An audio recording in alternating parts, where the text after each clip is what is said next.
6월 3일 새벽 만나 오늘 우리에게 주시는 하나님의 말씀은 고린도전서 1장 18절부터 31절까지 말씀입니다.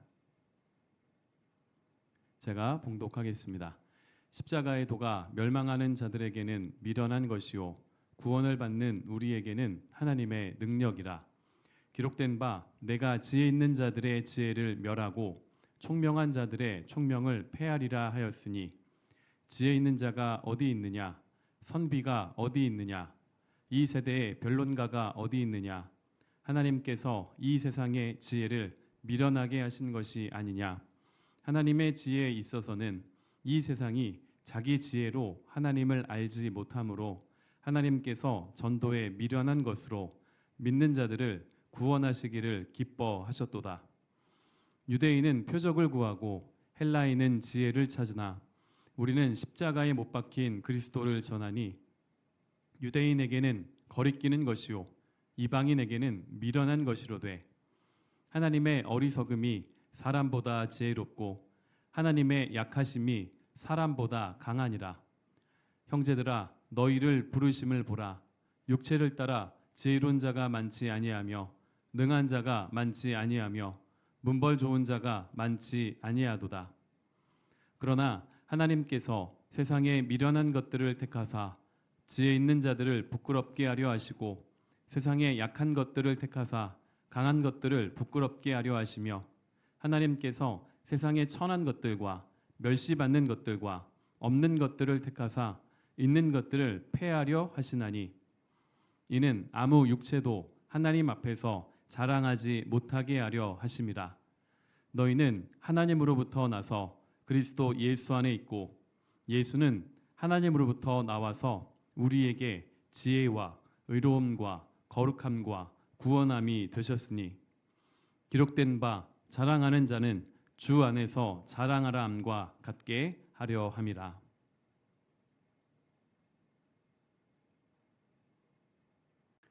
오늘은 교회다움이라는 제목으로 말씀을 나누겠습니다. 혹시 당근 거래를 해 보셨나요? 이 당근 거래를 할 때에 먼저 내가 사고 싶은 물건을 찾아서 어떤 그 글을 클릭해서 봅니다. 그래서 판매자가 올린 사진과 그 내용을 꼼꼼하게 살펴본 후에 정말로 내가 그 물건을 사고 싶으면 연락을 해서 약속을 잡습니다. 자, 그러면 만나게 되면 바로 돈을 줄까요? 그렇지 않습니다. 내가 사려고 하는 물건이 맞는지, 그리고 그 물건의 상태가 올려진 글에 나와 있던 사진 그리고 설명과 똑같은지를 확인하고 나서야 돈을 줍니다. 가짜가 많기 때문이죠. 사람이 사용하는 제품에만 가짜가 있는 것은 아닙니다. 하나님을 믿는 신앙에도 가짜가 있습니다. 교회라고 해서 다 교회가 아니고 성도라고 해서 다 성도가 아닌 세상 속에 지금 우리가 살아가고 있습니다. 이런 세상 속에서 교회라면 당연히 갖고 있어야 할 모습이 나에게 있는지 오늘 묵상 본문을 통해서 살펴보도록 하겠습니다. 고린도 교회는 은사가 충만했지만 이와 함께 교만도 그리고 다툼도 충만했습니다. 고린도 교회는 분명히 1장 처음 시작할 때 기록되었던 것처럼 하나님의 부르심을 받은 교회입니다. 이 말은 처음부터 고린도 교회가 이와 같은 분열과 분쟁 상태에 있지 않았다는 것입니다. 어느 순간인가 고린도 교회는 자신이 어떻게 교회가 되었는지를 잊어버린 것입니다. 그래서 이들이 자랑했던 것이 무엇이냐면 당시 로마 문화 아래서 중요하게 여겼던 세상의 지혜입니다. 수사학, 바로 화려한 언변을 지혜 척도로 여기는 풍조가 교회 안에 들어와서 자리 잡았습니다. 그리고 고린도 교회는 엘리트주의에 빠져 있었습니다. 이와 함께 개인주의도 강했습니다. 자, 이런 특징들을 다 모아보면 그 성도들이 어떤 모습일까요? 스스로 지혜 있다 여기고 내가 가장 잘났다 여기는 이런 모습들이 팽배했을 것입니다. 자, 무서운 것은 이런 생각을 마음속에 갖고 있으면서 여전히 기독교적인 용어를 사용하였고 또한 기독교적인 종교 행위를 계속했다는 것입니다. 이들 역시 지혜를 말했고 영광을 말했습니다. 그렇지만 그들이 말하는 지혜와 영광이라는 것이 말씀에서 기반한 것이 아니라 세상에서 온 것이었습니다. 더 큰 문제는 이러면서도 고린도 교회는 스스로 문제의식을 느끼지 못했습니다. 그래서 바울은 편지를 통해서 너희에게 잊혀진 것이 무엇인지를, 그리고 참된 교회다움이라는 것이 무엇인지를 말합니다. 그럼 고린도 교회가 놓쳐버린 것이 무엇일까요? 오늘 18절에 보시면 십자가의 도가 나오는데요, 이 고린도 교회는 십자가의 도를 놓쳐버립니다. 18절 말씀입니다. 십자가의 도가 멸망하는 자들에게는 미련한 것이요 구원을 받는 우리에게는 하나님의 능력이라. 당시 십자가는 가장 흉악한 범죄자가 처형되는 사형 도구였기 때문에 지금 우리 시대처럼 여성분들이 목걸이나 아니면 다른 장신구에 이렇게 쓰는 그런 물건이 아니었습니다. 그렇다 보니까 이 당시에는 십자가 하면 미련한 것이고 흉악한 것이고 가까이 하고 싶지 않은 이런 것이었습니다. 당시 고린도 교회에는 사회의 영향을 받아서 화려한 언변과 지혜를 추구했습니다. 고린도 교회는 자신들이 십자가의 도로 구원받았다는 것을 잊고 세상의 지혜를 내세운 것입니다. 그래서 바울은 19절에서 이사야서 29장 말씀을 인용하면서 이사야 시대에 지혜로운 자들이 정치적인 책략으로 하나님의 뜻을 거슬렀던 것처럼 고린도 교회가 추구한 세상의 지혜인 수사학적인 지혜가 하나님의 뜻과 반한다 이야기를 합니다. 그리고 20절에서 세 가지 질문을 던집니다. 지혜 있는 자가 어디 있느냐? 선비가 어디 있느냐? 이 세대의 변론자가 어디 있느냐? 지혜 있는 자는 철학자입니다. 선비는 유대교 전통에 있던 자이고 이 세대의 변론가는 토론과 논쟁을 즐기는 자입니다.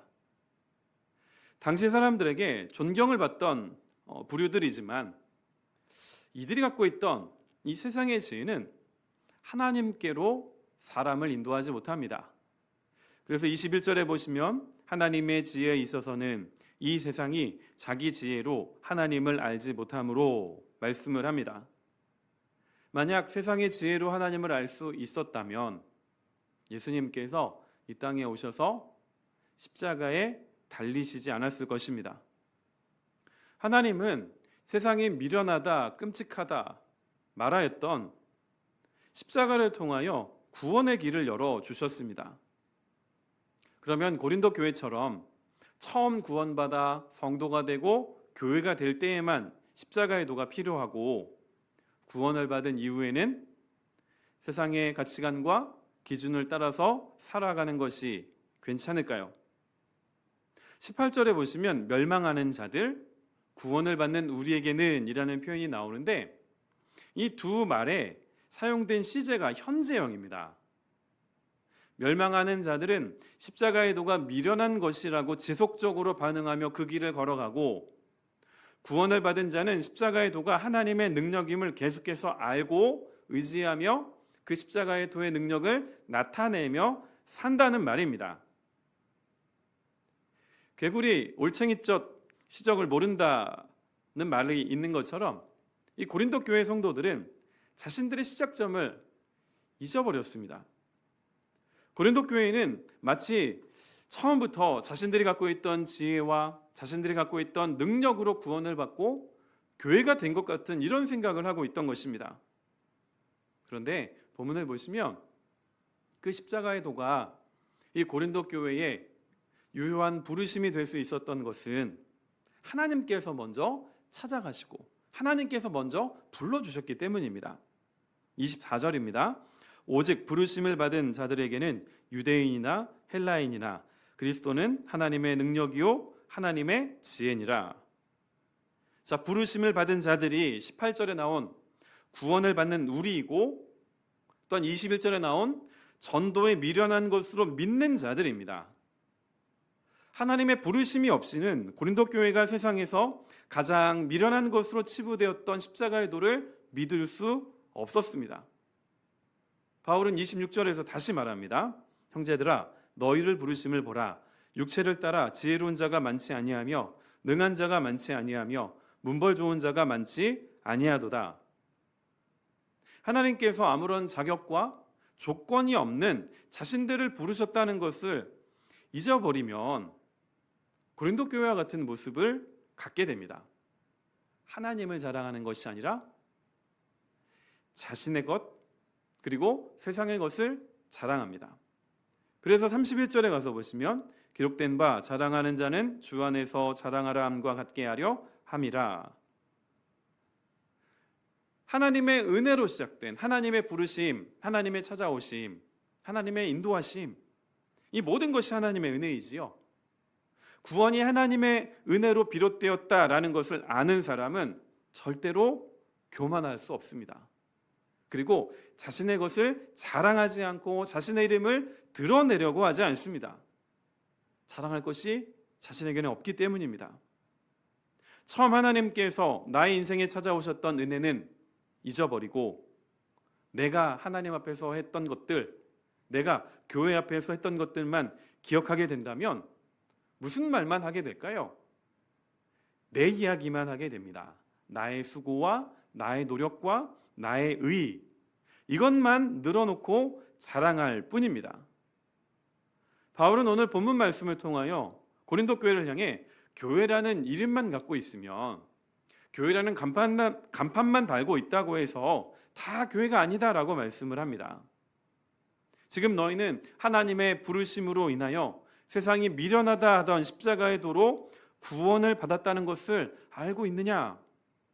그리고 스스로 완전하다, 교만하다 생각하며 살아가는 너의 삶 속에 십자가의 도를 따라가는 겸손과 사랑과 희생과 포기가 있느냐? 이걸 지금 묻고 있습니다.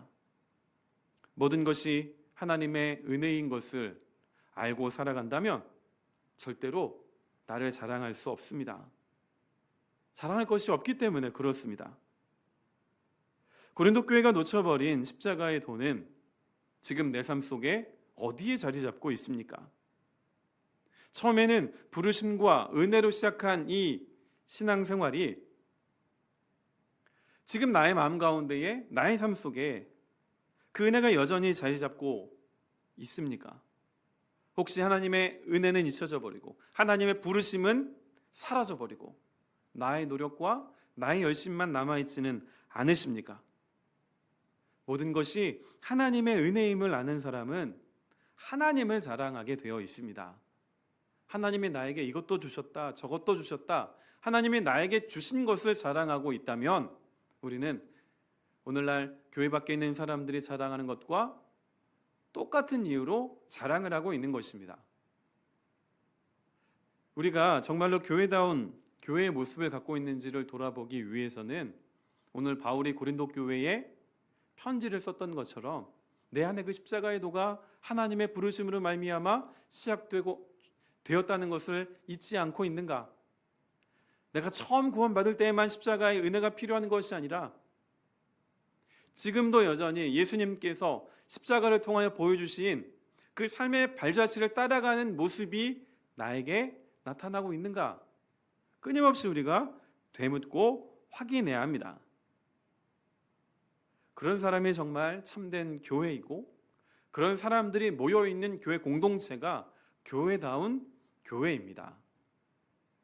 바라기는 우리 모든 푸른나무 교회 성도님들 한 분 한 분이 그 십자가의 도를 구원의 방법으로만 여기는 것이 아니라 내 삶의 양식으로, 나의 삶의 방식으로 여기셔서 모든 장소에서 모든 시간에 예수님의 모습을 나타낼 수 있으시기를 주님의 이름으로 축원드립니다. 기도하겠습니다. 아버지 하나님, 오늘도 말씀으로 하루를 시작합니다. 주님의 말씀이 우리의 발걸음을 인도하여 주시고 우리의 어두운 두 눈을 밝혀주셔서 무엇이 하나님의 선하시고 기뻐하시고 온전하신 뜻인지를 깨닫게 해 주시기를 간구합니다. 오늘도 세상 속에서 살아가는 우리 모든 성도들의 발걸음 위에 하나님 은혜를 더하여 주시기를 원합니다. 죄악으로 혼탁한 이 세대 가운데에서 교회다운 교회의 모습을 보여줄 수 있는 하나님의 사람으로 우리를 세워주시고 우리를 사용하여 주시기를 간구합니다. 우리 안에 하나님의 은혜를 붙잡고 그 하나님의 은혜를 더 소망하게 하시고 그 은혜로 말미암아 하나님의 이름을 높여드리고 하나님만을 자랑할 수 있는 우리 모두가 되게 하여 주옵소서. 세상이 미련하다 말하던 십자가의 도가 우리에게 구원의 은혜이며 우리의 삶의 양식이 될 수 있게 된 것이 하나님의 부르심이 있기 때문임을 알기를 원합니다. 그 거룩한 하나님의 부르심을 따라 하나님이 부르신 모든 곳에서 예수 그리스도의 형상을 나타낼 수 있는 우리 모든 성도들이 되게 하여 주옵소서. 예수 그리스도의 이름으로 기도드립니다. 아멘.